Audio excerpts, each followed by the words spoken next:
কিছু ব্যবসায়ী, এরা দানব, এরা গিলে গিলে সব খেয়ে ফেলেছে। 7টা ব্যাংকে খেয়ে ফেলেছে আপনার অ্যাসালম গ্রুপ। এক ইসলামী ব্যাংক থেকে নিয়েছে 50,000 কোটি টাকা। শেখ হাসিনার যে আশেপাশে যারা ছিল, শেখ রেহানার আপনার দেবর তারিক সিদ্দিকী কালপিট।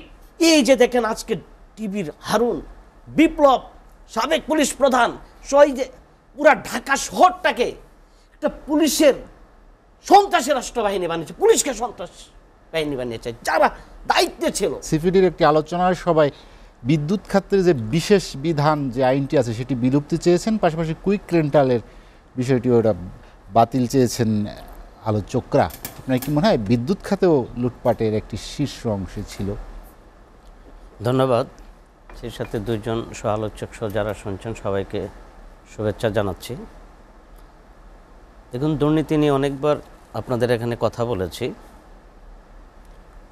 এই 15 বছরে দানবিক রাষ্ট্র নির্মাণ করেছে ডিক্টেটরি শেখ হাসিনা। পুরা রাষ্ট্রটাকে এমন একটা ব্যবস্থা সে সৃষ্টি করেছে, এখান থেকে বেরিয়ে আসা এই অন্তর্বর্তীকালীন সরকার অনেক কঠিন।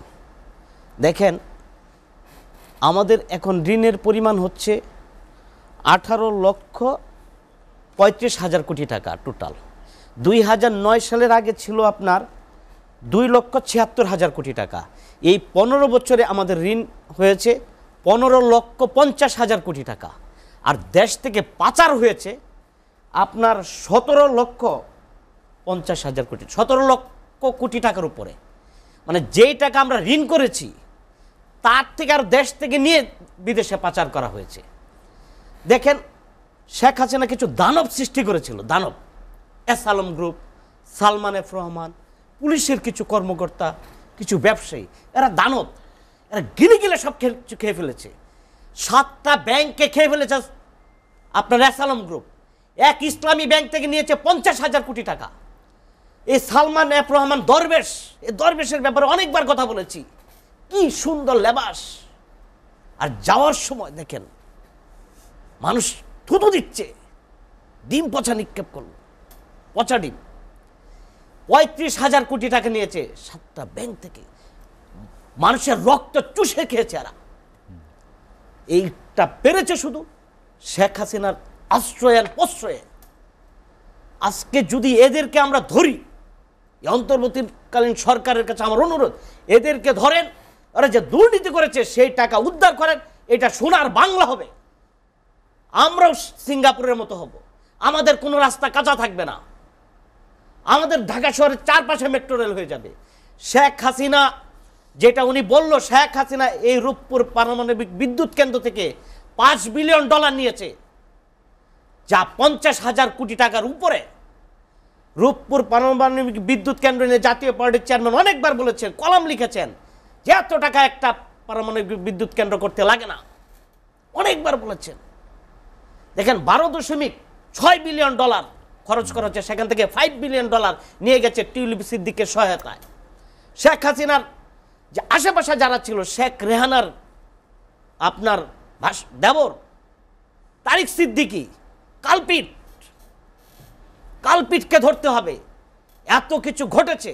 এই যে ডিজিএফ এর চিফ আপনার জিয়া সাহেব বললেন যে যা কিছু করেছি তারিক সিদ্দিকীর নির্দেশে, প্রধানমন্ত্রীর নিরাপত্তা উপদেষ্টা যা নির্দেশ করেছে, এই যে আয়নাঘর গঠন করলো, কি নিদারুণ কষ্ট। বাংলাদেশে যদি শেখ হাসিনার পতন না হতো, আপনি আয়নাঘর সম্পর্কে জানতেনই না। আপনার দেখেন ব্যারিস্টার আরমান বেরিয়ে কি বলল যে 8টা বছর আমি কবরে ছিলাম, চোখ বেঁধে রাখতো, দিনের বেলা হাত সামনের দিকে বাঁধা, রাতের বেলা পিছনের দিকে বাঁধা। এটা কি কোনো মানুষ, সভ্য জগতের মানুষ করতে পারে? এটা না ঘটলে কি উনি বলেছে? যারা বেরিয়ে আসতেছে তারাই বলছে এই আইনা করে। কোনো সভ্য শিক্ষিত মানুষ এটা করতে পারে?